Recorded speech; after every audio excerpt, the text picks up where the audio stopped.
जय हिंद दोस्तों। एक बार मैं फिर से आप सभी का स्वागत करता हूं आपके अपने परिवार शाक्या जी जीके क्लासेस में। कैसे आप सभी स्टूडेंट्स और कैसे चल रही है आप लोगों की आरपीएफ कांस्टेबल की तैयारी। तो जैसा कि आप सभी को पता है बज चुके हैं 7:30 और हम इस समय आरपीएफ कांस्टेबल को टारगेट करते हुए मैथ की क्लास लेके आते हैं। बिल्कुल आपके एग्जाम ओरिएंटेड क्लास रहती है दोस्तों। इस क्लास के अंदर आप देख रहे हैं बहुत मोस्ट इंपोर्टेंट क्वेश्चन डिस्कस करेंगे। जैसा कि आप सभी को पता है कि आपके एग्जाम 2 मार्च से स्टार्ट है भाई, ठीक है। तो ये क्लास आपके लिए वेरी इंपॉर्टेंट रहने वाली है। सभी क्वेश्चन मस्ट नीडेड है, ये क्वेश्चन तो आपको आने चाहिए। ये पूरा कंटेंट आपके आरपीएफ कांस्टेबल को टारगेट करते हुए तैयार किया गया और जो भी पीवाईक्यू क्वेश्चन थे उनको देखकर ये लेवल तैयार किया गया, ठीक है। तो क्लास के अंत तक बने रहिएगा, हर क्वेश्चन की धज्जियां उड़ानी है आप लोगों को, ठीक है। चलिए पहला क्वेश्चन बिना समय गंवाए आपके स्क्रीन पर है। इसके बाद जीके जेएस की लाइव क्लास आएगी जो भी आरपीएफ कांस्टेबल और एसएससी जीडी को टारगेट करते हुए, ठीक है। तो आपको सभी को अटेंड करनी है वो क्लास। क्वेश्चन 1 आपके स्क्रीन पर है। इस टाइप के क्वेश्चन आरपीएफ एसआई में डाटा बदल के न जाने कितनी बार पूछे गए हैं। आज मैं दोस्तों रेलवे के थ्रू जितने भी क्वेश्चंस पूछे जाते हैं दोस्तों पीवाईक्यू क्वेश्चंस करवा रहा हूं आप लोगों को, ठीक है। देखो आप लोग रेलवे के एग्जाम दे रहे हो और दोस्तों पीवाईक्यू क्वेश्चन ना करके दो तो मजा नहीं है ना। तो आपको ये पीवाईक्यू क्वेश्चन भी करने हैं। फिलहाल इसका आंसर देंगे आप लोग कमेंट करके। ये वाले क्वेश्चन दोस्तों रेलवे में न आरपीएफ एसआई में कितनी बार पूछे गए डाटा बदल बदल कर। तो ये क्वेश्चन की आपको प्रैक्टिस डेली करूंगा ताकि आपको एग्जाम में दिक्कत ना हो। चलिए बताइए इसको कैसे सॉल्व करेंगे। तो देखो मैंने कहा था, गुरुजी ने बताया कि जब भी ऐसी संख्या है तो पहले का ऐसे लिख दो, जैसा मैंने कहा वैसा का वैसे लिख लिया आप लोगों ने। अब मुझे ये बताओ, यहाँ पर प्लस है ना, या प्लस लगा दिया। अब मुझे ये बताओ यहाँ पर 3, ठीक है, मैंने वैसा का वैसे ही छाप दिया। अब मुझे ये बताओ, मैंने ये भी कहा था कि जिसके ऊपर बार नहीं होगा वो चीज इसमें से घटाई जाएगी। देखो 16 के ऊपर बार नहीं तो 16 यहाँ से घटाया जाएगा, ठीक है। और जितनी संख्या के ऊपर बार होगा उतने 9 लिखेंगे और जिस संख्या के बार नहीं होगा उतने ही अपन को 0 लगाना है। ये अपन ने 0 लगा लिए। इसके नीचे हमने 12 तो ये 3 लगा लिया, कोई दिक्कत। अब हम इनका क्या लेंगे, एलसीएम लेंगे। तो इनका एलसीएम कितना आएगा, इनका एलसीएम तो 900 ही आएगा। इनका एलसीएम तो 900 ही आएगा, है ना। इनका एलसीएम तो 900 ही आएगा। 900 की टेबल में 900 एक बार जाता है। उससे पहले आप इसमें से ये वैल्यू घटाओगे तो यहाँ पर कितना आएगा, घटा लो। देखो अगर आप 6 घटाओगे तो इसमें से 163 होगा। 163 में से 10 और 153 होगा, कितना होगा 153। यहाँ पर 153 होगा, कितना होगा 153 हो जाएगा, ठीक है।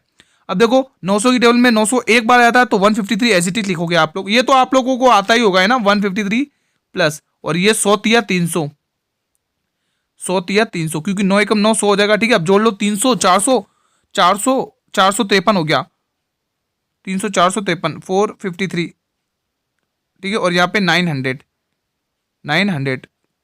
ठीक है। अब आप इसको देखो 3 की टेबल से काट लो।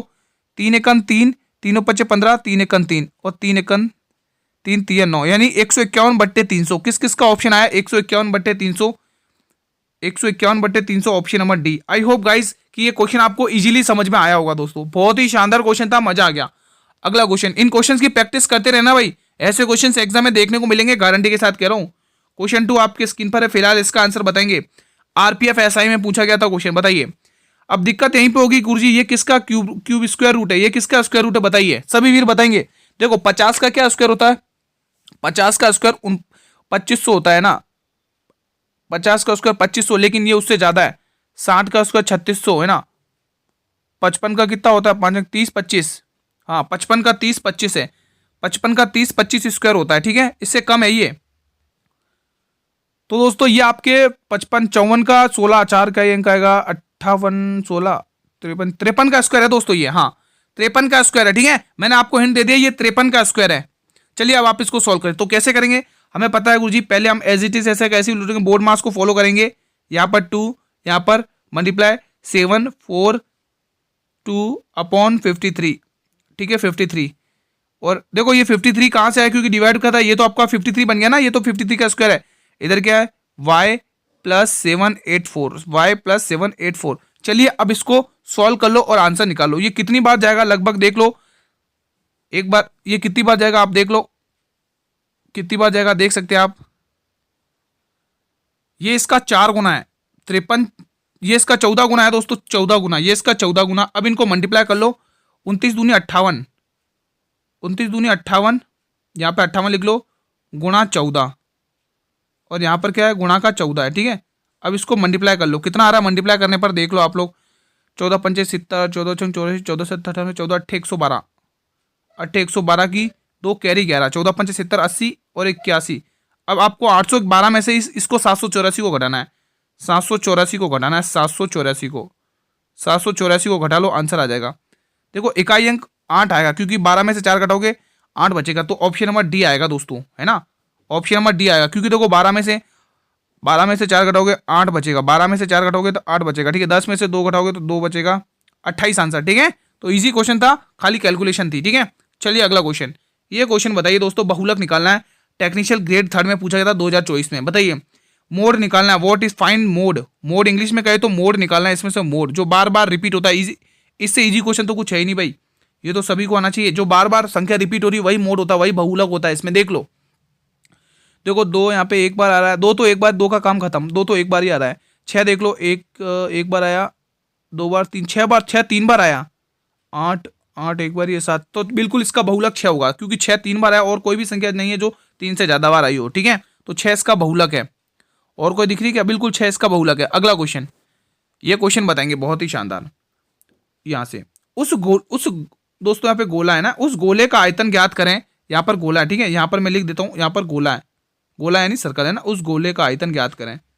चलिए निकालिए, उस गोले का आयतन ज्ञात कीजिए जिसका व्यास 6 सेंटीमीटर है। और आप सभी को पता है व्यास, त्रिज्या क्या होती है, व्यास की आधी होती है। मैं यहाँ पे लिख लेता हूँ ये बात, त्रिज्या क्या होती है, त्रिज्या क्या होती है, रेडियस क्या होता है, त्रिज्या, रेडियस, त्रिज्या, त्रिज्या क्या होती है दोस्तों, व्यास की आधी। अभी पेन सही नहीं चल रहा है, डायमीटर का हाफ होता है, डायमीटर का हाफ होता है, मतलब कि व्यास की आधी होती है। तो त्रिज्या यहाँ पे 6 की, 6 की आधी कितनी होगी, 3, तो आपको 3 लिखना है। और गोले का आयतन, गोले का आयतन क्या होता है, गोले का आयतन, गोले का आयतन क्या होता है, 4/3 पाई आर क्यूब, ये गोले का आयतन होता है, ठीक है। अब जैसा उसने कहा वैसा हम कर लेंगे।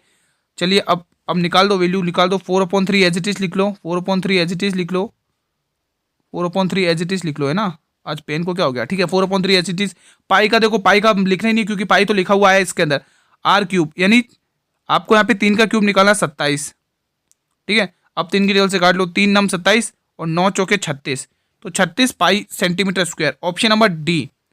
आई होप गाइस की इजीली क्वेश्चन है, फॉर्मूला बेस्ड है, मेंसुरेशन कोई टफ नहीं है, ठीक है।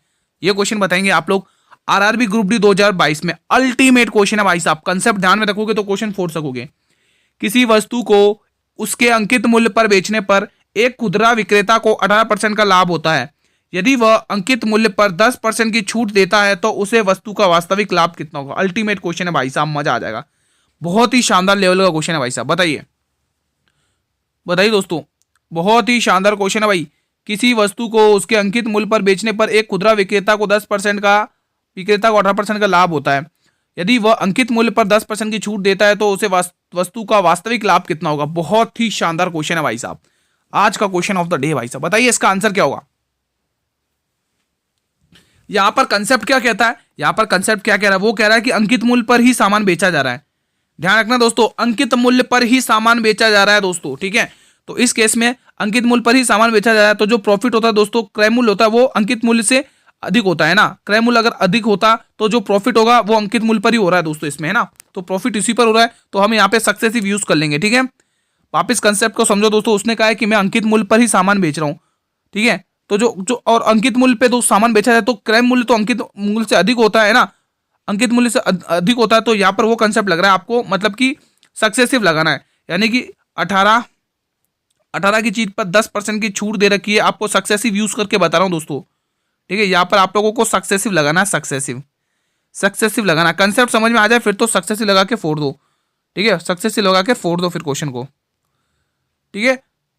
चलिए अब इसको निकाल दो, अब सॉल्व कर लो इस क्वेश्चन को, ठीक है। अब कैसे करना देख लो आप लोग, वैल्यू देखो 1 0 से, अच्छा यहाँ पे पेन सेलेक्ट कर लेते हैं, 1 मिनट है, ये हमने पेन सेलेक्ट कर लिया, चलिए यहाँ पर पेन सेलेक्ट कर लिया, ठीक है। अब इसको कर लो, कैसे करेंगे देख लो। आप देखो 1 0 से आप ये 0 काट लोगे, अब यहाँ पर आप 18 को 10 से भाग दोगे तो 1.8 आएगा।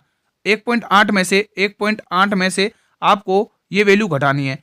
10 में से 18 में से 10 करोगे 10 बचेगा, और 10 में से आपको 1.8 माइनस करना, 1 माइनस करोगे 9 आएगा। 9 रुको, अपन ने कुछ मिस्टेक तो नहीं करी है, यहाँ पे 1.8 है, यहाँ पर 18 आएगा, 10 आएगा, 10 में से कोई मिस्टेक तो नहीं करी, 1.8 है।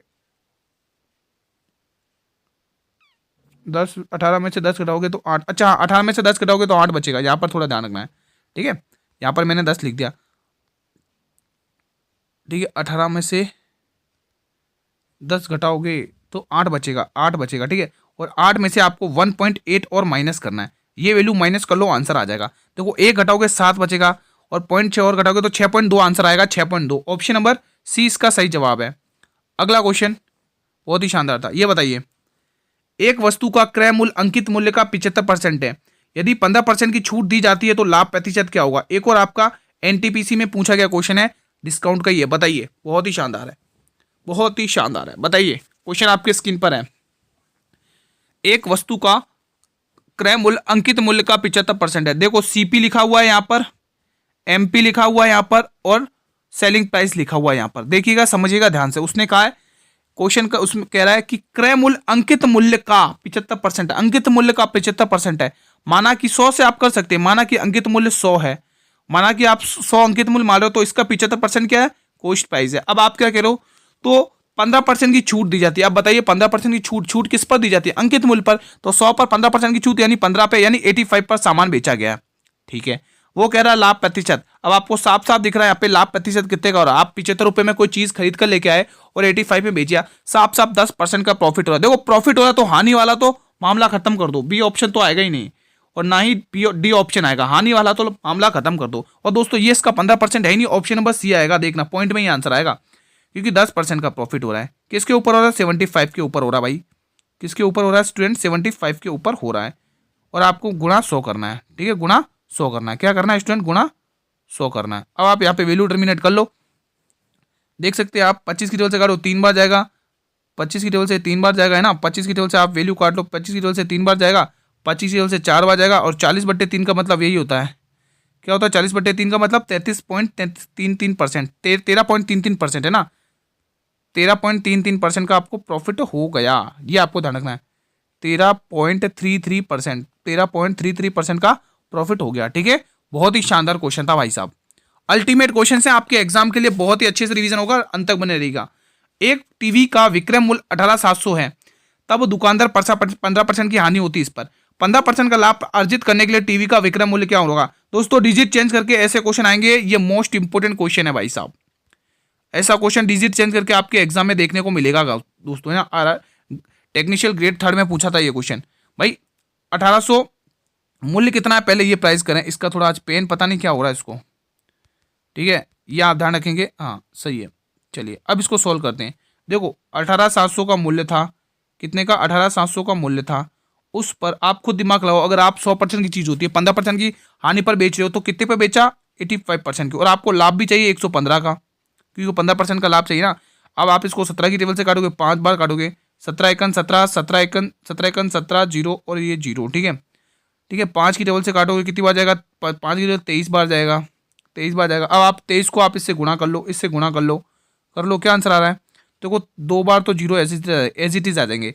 23 एकन 23 का 3 कैरी 2, 23 एकन 23 और 2 25, 25,300 आंसर आएगा भाई साहब। 25,300 क्या आएगा? 25,300। किस ऑप्शन में? 25,300 ऑप्शन नंबर ए में है। किसी को कोई दिक्कत हो तो कमेंट करें। ठीक है, डाउट यहीं पर छोड़कर जाना है। यदि समान ब्याज दर पर 2 वर्ष का साधारण ब्याज 60 रुपए है, चक्रवृद्धि ब्याज 63 है, तो मूलधन ज्ञात करिए। एग्जाम में क्वेश्चन आएगा। ये आरपीएफ कांस्टेबल है, न जाना कितनी बार पूछा गया, डाटा बदल कर एग्जाम के लिए इंपोर्टेंट है।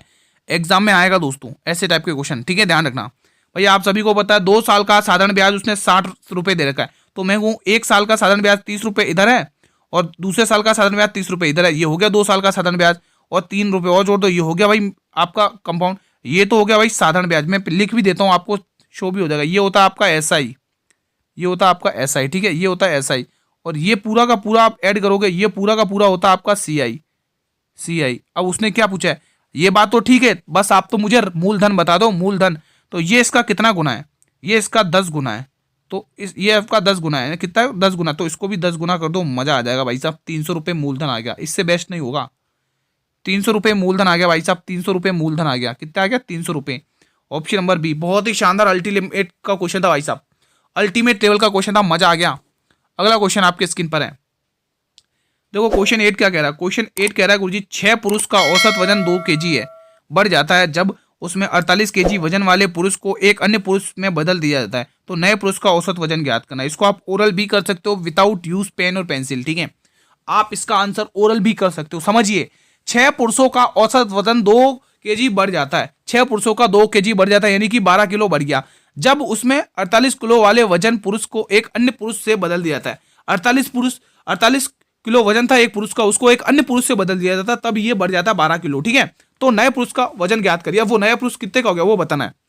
देखो 48 तो पहले से ही था, 2 kg और बढ़ गया, अब कितना 12 kg और बढ़ गया, तो कितना हो जाएगा, बिल्कुल 60 kg हो जाएगा। 48 में 12 जोड़ के 60, ऑप्शन नंबर ये सी। आप ओरल भी कर सकते थे। ठीक है भाई, मैंने कुछ नहीं किया। छह पुरुष थे, उसका 2 kg बढ़ गया, तो टोटल कितना हो गया, 12 हो गया, 12। ठीक है, और पहले कितना था, पहले 48 था। 48 में 12 और जोड़ दोगे भाई, कितना हो जाएगा, 48 में और जोड़ दोगे तो कितना हो जाएगा, 60 हो जाएगा भाई। ठीक है, ध्यान रखना। अगला प्रश्न आपकी स्क्रीन पर है, स्टूडेंट बताएंगे इसका आंसर, बहुत ही शानदार।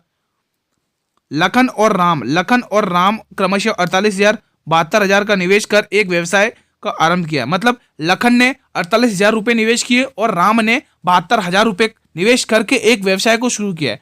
ठीक है, 65,300 के वार्षिक लाभ के राम का हिस्सा ज्ञात करिए। मतलब उनको 6,530 रुपए का लाभ होता है। अब उसने ये कहा है कि उसमें से मुझे राम का हिस्सा बता दो भाई, राम का हिस्सा कितना है। तो आप सभी को पता है, जब आपको समय का कोई भी डाटा ना दिया होता है तो जो कैपिटल का अनुपात होता है वही आपके प्रॉफिट और लॉस का अनुपात होता है। किसका होता है, प्रॉफिट का अनुपात होता है। ठीक है, तो देखो पहले तो उनकी, देखो एक तरफ है लखन और एक तरफ है राम। ठीक है, एक तरफ लखन और एक तरफ राम है। ठीक है, इसका दे रखा 48,000, इसका दिया 72,000, इसका 72,000। ठीक है, 72,000 दिया है। अब अपन देखो 3 जीरो से 3 जीरो तोड़ देंगे यहाँ से, 24 दूनी 48 और 24 दिया 72। ठीक है, अब यहाँ पर लखन और राम। ठीक है, ये इनका दोस्तों कैपिटल का रेशियो आ गया आपके, है ना। ये इनका दोस्तों कैपिटल का रेशियो आ गया। लखन का कितना है 2 रेशियो और राम का कितना है 3 रेशियो। ठीक है, और यहाँ पर टोटल, अब इनका टोटल प्रॉफिट कितना हो गया, इनका प्रॉफिट कितना हो गया, यहाँ पर प्रॉफिट भी यही बन जाएगा, प्रॉफिट रेशियो भी यही बन जाएगा। अभी मैंने जस्ट बताया था, जब समय का कोई जिक्र ना हो तो जो कैपिटल का अनुपात होता है वही उनके प्रॉफिट का अनुपात बन जाएगा। तो प्रॉफिट का अनुपात कितना बन गया, 2 और 3 बन गया। कितना बन गया, 2 और 3 बन गया। तो यहाँ पर टोटल कितना हो रहा है आपको प्रॉफिट, यहाँ पर आप टोटल प्रॉफिट रेशियो में देख लेंगे कितना हो रहा है। टोटल रेशियो में प्रॉफिट हो रहा है 5 रुपये का। कितने का प्रॉफिट हो रहा है, 5 रुपये का प्रॉफिट हो रहा है रेशियो में। कितना हो रहा है, 5 रुपये का। लेकिन वो कह रहा है 30 रुपये का, यानी 6,530 रुपये का प्रॉफिट है आपको। ठीक है, इसकी वैल्यू ये दे रखी। कितने गुना दिख रहा है आपको, यहाँ पे देख सकते हैं 13 और 5 छंगे 30, यानी कि 1306 के समथिंग, है ना। ये पेन आज सही से चल नहीं रहा है, ये जाएगा 13 बार और ये जाएगा 5 छंग 3 0 6, 1306 रुपये का प्रॉफिट हो रहा है। 1 रेशियो की वैल्यू 1306 रुपये। उसने कहा राम का ऐसा, यानी 3 का मल्टीपल भी चेक करके आप आगे बढ़ सकते थे। ठीक है, तो कोई बात नहीं, अपन इसको 3 से मल्टीप्लाई करा के देख लेते हैं आंसर क्या आ रहा है। 6×18 की 8, 6×18, 18 की 8, इकाई अंक 8 आ रहा है। इकाई अंक 8 तो एक ही ऑप्शन में आ रहा है, आगे बढ़ जाओ। अब चेक करो ही मत भाई, टाइम वेस्ट होगा, आगे बढ़ जाओ। इकाई अंक 1 में ही आ रहा है। ठीक है, तो ईजी क्वेश्चन था भाई, थोड़ा सा समझना है बस, और कुछ नहीं है। 8 संख्या का औसत 20 है, इनमें से 5 संख्या का औसत 12 है, तो शेष 3 संख्या का औसत ज्ञात करना है। इजी क्वेश्चन है, आप देख सकते हैं, लेवल आरपीएफएसआई में पूछा गया है। 10th का तो इजी आएगा, बेफिक्र रहिए, मेहनत करिए दोस्तों, बस मेहनत करेंगे हो जाएगा सब, है ना। देखो यहाँ पर देखो 8 संख्या का औसत, आज पेन को पता नहीं क्या हो गया, आज पेन सही से चल ही नहीं रहा है। चलिए आप एक बार बताइए इसका आंसर, आप लोग सॉल्व करिए। देखो हर क्वेश्चन को सॉल्व करना है दोस्तों। अगर क्वेश्चन सारा कंटेंट समझ में आ रहा है तो एक बार लाइक वगैरह कर लेना। ठीक है, देखो 8 संख्याओं का एवरेज दे रखा उसने 20। ठीक है, और यहाँ पर दे रखा उसने 5 संख्या का औसत, 5 संख्या का औसत उसने कितना दे रखा, 12 दे रखा है। उसने बोला इस 3 संख्या, देखो टोटल तो 8 है, उसमें से 5 ही हो गई तो 3 ही तो बचेगी, 3 एक की वैल्यू निकालना है। तो कर लो, 8 संग 160, 160 तो यहाँ पर आ गया, 160 तो यहाँ पर देखने को मिल गया, और यहाँ ये 160 है। ठीक है, जीरो है, ये जीरो, 160 यहाँ देखने को मिल गया, और 12×5 = 60 यहाँ देखने को मिल गया। और आपको 3a का मान निकालना है, साफ साफ दिख रहा है। इसमें से आप घटा दोगे तो कितना आ जाएगा, यहाँ पर 100/3 का मतलब 33, सही, 1/3%, 33.33% होगा। तो आंसर क्या आएगा, 33.33%, 33%। कौन सा ऑप्शन दिख रहा है, 33.33% वाला, option number A. Easy question था फिलहाल, है ना। अब आया अल्टीमेट क्वेश्चन। ये क्वेश्चन लिख लो, 10 बार कह रहा हूँ एग्जाम में देखने को मिलेगा, बार बार कह रहा हूँ एग्जाम में देखने को मिलेगा। अल्टीमेट क्वेश्चन है, एग्जाम में देखने को मिलेगा। 7/84, 7/84, यहाँ पर तो अब पेन ही नहीं चल रहा है। 7/84, 6/9, 48/79 और 48/55, 48/55, 48/55। ठीक है दोस्तों, देखो आपको इसको करने के 3-4 एक मेथड है। आप इसको दोस्तों क्रॉस से भी कर सकते हैं, एलसीएम से भी कर सकते हैं दोस्तों, भाग से भी कर सकते हैं ना, जो आपको बेनिफिशियल लगे। जब डाटा छोटा छोटा हो तो आप लोग दोस्तों इसको उससे क्रॉस से फटाफट चेक करके कर लो। देखो आपको पूछा, आपको सबसे बड़ी भिन्न पूछी है, देखो 9 × 7 = 63, ये तो 63 हो जाएगी। अब आप जब 84 को 6 से मल्टीप्लाई करोगे, 84 को जब आप 64 से मल्टीप्लाई करोगे दोस्तों, 84 को 6 से मल्टीप्लाई करोगे तो आपको ऑब्वियसली ये वाली भिन्न सबसे बड़ी दिखेगी, ये वाली छोटी पड़ जाएगी, क्योंकि यहाँ 63 पड़ जाएगा, यहाँ बड़ा, तो ये तो आपका आंसर होगा नहीं। बच्चे ये 3 लोग, अब इनकी फाइट कराएंगे अपन। तो इसको इससे मल्टीप्लाई करो, 79 को इससे मल्टीप्लाई करो, 9 × 54 की 4 कैरी 5 के बराबर, और 6 × 7 = 42 और 5 × 47, ये 474 आ रहा है। ठीक है, इसका मल्टीप्लाई करो। 8 × 72 का 2 कैरी 7, 9 × 36, 9 × 36 6, 42 43, ये 4 3, कौन सा बड़ा दिख रहा है आप लोग बताइए। हमें बड़ा ये 6.9 दिख रहा है, तो ये भी होगा नहीं आंसर। अब बच्चे ये दोनों 6/9 और ये तो गया, इसको हटा दो, अब ये गया। अब आपको मल्टीप्लाई किससे करना है, 6 को इससे मल्टीप्लाई करो और 9 को 48 से मल्टीप्लाई करो। तो आप यहाँ पर मल्टीप्लाई करके देख लो, 6 × 5 = 30 का 0 कैरी 3 आएगा। ठीक है, 6 × 5 = 30 और 3 × 33, ये भाई आ गया 330। अब इसका मल्टीप्लाई करो इससे और इसका मल्टीप्लाई करो इससे। ठीक है, अब 8 × 72 का 2 आ रहा है, कैरी 7 आ रहा है। 8 × 72 का 2 आ रहा है, कैरी 7 आ रहा है, और 9 × 36, 36 6 42 43, तो बड़ा कौन सा दिख रहा है, बड़ा ये 6.9 दिख रहा है, तो 6.9 इसका सही जवाब है। ठीक है, अगला क्वेश्चन आपके स्क्रीन पर है। ये बताइए, नल ए किसी टैंक को 10 घंटे में तथा बी उसी टैंक को 12 घंटे में भर सकता है। दोनों एक साथ खोल दिए जाए तो कुछ समय बाद बी बंद कर देता है, तो और टैंक भरने में कुल 8 घंटे लगते हैं। ये लाइन अपन को आंसर बताएगी क्या आंसर होगा। तो कितने घंटे बाद नल बी ने बंद किया था। बहुत ही अल्टीमेट क्वेश्चन है भाई साहब, मजा आ जाएगा इस क्वेश्चन को सॉल्व करने में। बताइए इसका आंसर क्या होगा।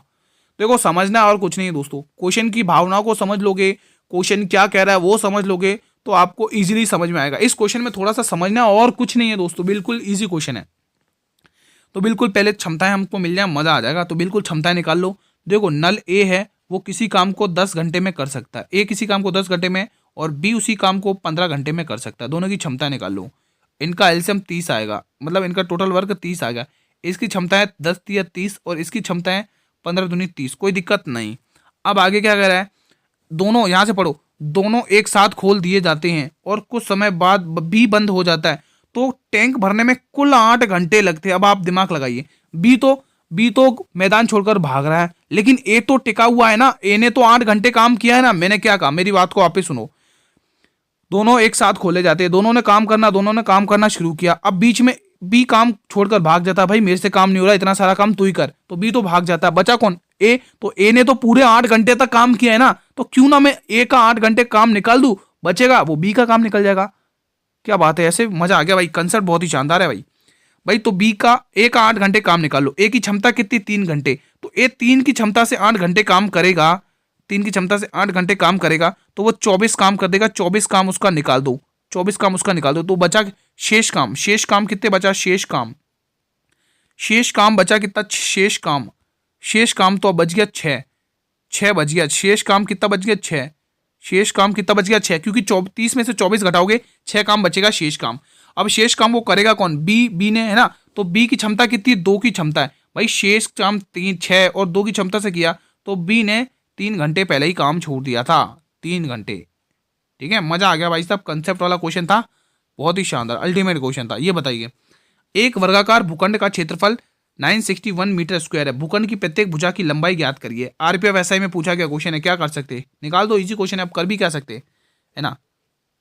अब निकालना तो पड़ेगा ही दोस्तों, चलो निकाल लो।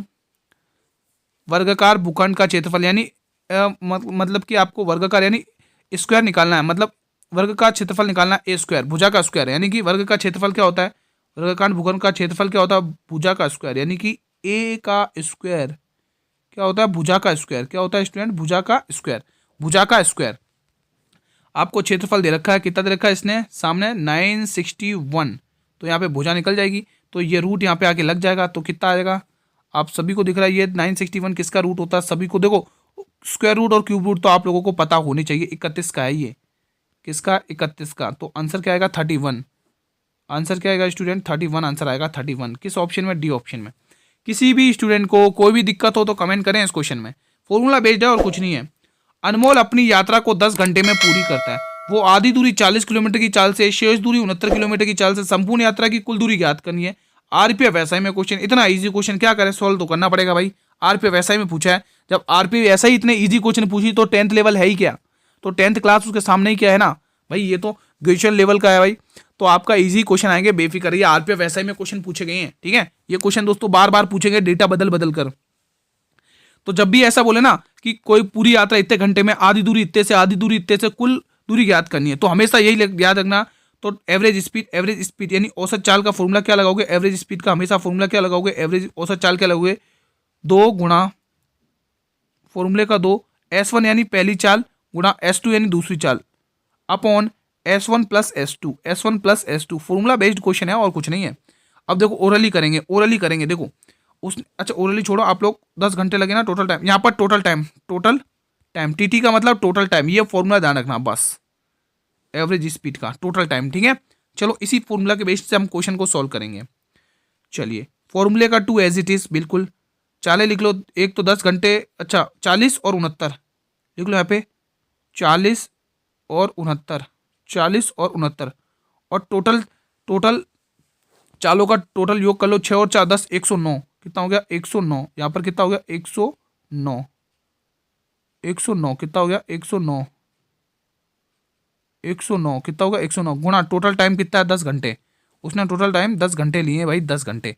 अब इसको क्वेश्चन को सॉल्व कर लो, बस इस क्वेश्चन को सॉल्व कर लो और आंसर निकाल लो, कहीं गलती तो नहीं करी अपन ने। संपूर्ण यात्रा की कुल दूरी ज्ञात करनी है। दोस्तों मुझे इस क्वेश्चन में कुछ डाटा मिस लग रहा है, बाकी ये नीचे फिर पॉइंट में आंसर आ जाएगा अगर करेंगे तो अपन। मुझे इसमें कुछ डाटा मिस लग रहा है, बाकी प्रोसेस यही है क्वेश्चन सॉल्व करने, ठीक है। इसमें डाटा मिस लग रहा है, इसको स्किप करते हैं, मिस डाटा लग रहा है, मिस है इसमें कुछ, इसमें डाटा मिस है, यहाँ पर लिख देता हूँ डाटा मिस है इस क्वेश्चन में। हमारे जो टाइप राइटर हैं उन्होंने इसमें डाटा मिस कर दिया है, ठीक है, इसमें डाटा मिस है, बाकी पॉइंट में आंसर आ रहा है। बाकी दोस्तों कंसेप्ट मेरे बताने का क्या है भाई, बस ये ध्यान रखना, जब भी आपको टोटल टाइम दिया हो, आधी दूरी और आधी दूरी दे रखी हो, कुल दूरी निकालने के बोले तो हमेशा यही फॉर्मूला लगाना है, ठीक है। यहाँ पर डाटा मिस वजह से ये क्वेश्चन पॉइंट में आ रहा है, बाकी क्वेश्चन ऐसा ही होगा, ठीक है। ये बताइए, बहुत ही शानदार, एक व्यक्ति किसी निश्चित दूरी को 5 किलोमीटर की चाल से 6 घंटे में तय करता है और अतिरिक्त दूरी को 9 किलोमीटर की चाल से 7 घंटे में तय करता है, तो तय की गई कुल दूरी उसकी औसत गति चाल ज्ञात करिए। औसत चाल ज्ञात करना है, आरपीएफ एसआई में पूछा गया क्वेश्चन है। कंसेप्ट पता तो इस क्वेश्चन को भी फोड़ दोगे। कैसे फोड़ेंगे, जब आपको पता हो कि गुरुजी दूरी कैसे निकालते हैं, गुरुजी दूरी का फॉर्मूला क्या होता है, डिस्टेंस कैसे निकालते हैं, टोटल टाइम अपॉन टोटल दूरी कैसे निकालते हैं, डिस्टेंस अपॉन यानी स्पीड गुना टाइम, मतलब चाल गुणा समय, चाल गुणा समय, चाल गुणा समय, चाल गुणा समय, चाल गुणा समय, चाल गुणा समय, ठीक है, ये दूरी निकलती है। तो वही क्या आप इतना पढ़ सकते हैं और दूरी निकाल सकते हैं, बिल्कुल। एक व्यक्ति किसी निश्चित दूरी को 5 किलोमीटर की चाल से तय करके 6 घंटे में तय करता है, क्या आप यहां से दूरी नहीं निकाल सकते, बिल्कुल निकाल सकते। गुड़ी 6 पंचे 30, 6 गुणा 5, मैं पूरा लिख रहा हूं, 6 गुणा 5 प्लस आगे देखो, आपको देखो आपको औसत डिस्टेंस क्या होता है, औसत गति स्पीड क्या होती है, डिस्टेंस अपॉन टाइम होती है, टोटल डिस्टेंस स्पीड कैसे निकालते हैं आप सभी को पता है, स्पीड कैसे निकालते हैं आप लोग, चाल कैसे निकालते हो, हिंदी में ही लिखता हूँ, ठीक है। चाल कैसे निकालते हो आप लोगों को पता है गुरुजी, हम चाल कैसे निकालते हैं, चाल निकालते हैं कुल दूरी बट्टे कुल समय, कुल हमें वही तो पूछा है, कुल दूरी बट्टे कुल समय, कुल दूरी बट्टे कुल समय, कुल समय, ऐसे ही तो आपको चाल निकालना है ना, ठीक है। ये फॉर्मूला, ये 2 फॉर्मूले यूज होंगे बस इस क्वेश्चन में, इस क्वेश्चन में 2 फॉर्मूले यूज हैं, ठीक है। और दोस्तों यहाँ और इसकी भी आप देखो कितने घंटे में, 6 घंटे में 9 किलोमीटर की चाल से निकाल दो, 9 से 63 आएगा, 9 गुणा 6, 9 गुणा 7, 7 गुणा 9 कर लो भले ही। और टोटल टाइम 6 घंटे यहाँ लग रहे हैं, देखो 6 घंटे यहाँ लग रहे हैं, 6 घंटे यहाँ लग रहे हैं और 7 घंटे यहाँ, 7 6 13 हो गए, 7 6 13 घंटे हो गए, ठीक है। अब आप इस क्वेश्चन को सॉल्व कर लो, देखो 6 पंचे 30, 30 प्लस 30 प्लस 30 प्लस 9 सत्ते 63, 63 अपॉन 13, यहाँ पर भी देख लो 90 93, ठीक है। अब यहाँ पर आप और सॉल्व करके देख लो इसको कैसे, और देख लो कैसे कर सकते हो आप इसको, ये 93/13। अब आप देखो 13 7 91, ऑप्शन नंबर सी, बस ऐसे हो गया आंसर। किसी को कोई दिक्कत इस क्वेश्चन में, नहीं दिक्कत, ठीक है। तो आज की क्लास को साथियों यही वाइंड अप करेंगे। क्लास कैसी लगी, सेशन कैसा लगा, कंटेंट कैसा लगा, रिवीजन कैसा रहा आपका, कितने क्वेश्चन सही किए, वो आप लोग इस कमेंट बॉक्स के माध्यम से बताएंगे। ठीक है, अगर सेशन पसंद आया तो लाइक करेंगे, सेशन को जितना हो सके सेशन को शेयर करिएगा अपने सभी मित्रों के साथ। दोस्तों व्हाट्सअप, फेसबुक, टेलीग्राम, इंस्टाग्राम, जिस भी प्लेटफॉर्म तक रीच हो वहां तक शेयर करिएगा दोस्तों। ठीक है, चैनल पर भी अगर आप पहली बार विजिट करो तो चैनल को भी सब्सक्राइब कर लेना और बेल नोटिफिकेशन को भी प्रेस कर लेना दोस्तों। ठीक है, पीडीएफ आपको टेलीग्राम ग्रुप पर मिल जाएगी दोस्तों। पीडीएफ का लिंक आपको टेलीग्राम ग्रुप के डिस्क्रिप्शन में दिया हुआ है। टेलीग्राम ग्रुप का लिंक वीडियो के डिस्क्रिप्शन बॉक्स में दिया हुआ है दोस्तों। ठीक है, कल दोस्तों हम इसी टाइम पर एक और नई शानदार क्लास के साथ मिलेंगे। तब तक मेरे वीरों, जय हिंद, जय भारत, वंदे मातरम। धन्यवाद दोस्तों, शेयर जरूर करना दोस्तों। ठीक है, चलिए दोस्तों।